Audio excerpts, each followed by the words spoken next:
this. Now, last year, I saw another statistic. 1.5% of VC money has gone to female founders. That has decreased. And nominally, I guess 0.5, but Proportionally, that's a huge decrease, right? it is for us. Now, what are we getting wrong? I mean, are we getting it right? Are female founders just have had enough of fundraising from VCs and we're finally just doing it ourselves, or what is happening? I don't think we know the answer.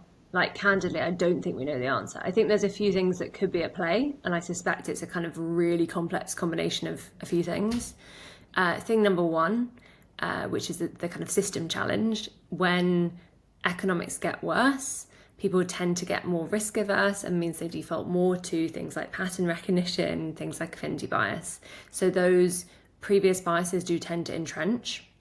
We've also seen a pushback against DE&I. I think that's having an impact in the space as well, because there, I think, is still a core part of people that believe that women investments were quite tokenistic, not for everyone, but for some people. So I think that that's having a shift. I don't know how much, but I think that's having an impact.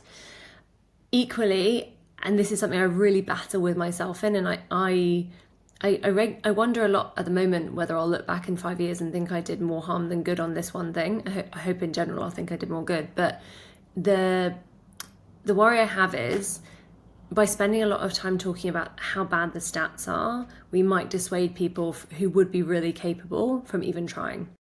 And there is, there's another stat, which is that if you have a job role, this is not in startups generally. There was a study that suggested that men were more comfortable applying with 60% of what the job role was asking for. Women needed to feel like they had 100%.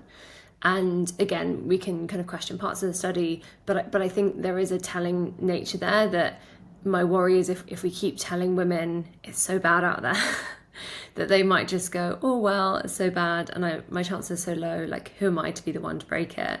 And that we might risk playing into some patterns we're still trying to shift in women's self-belief and their big vision.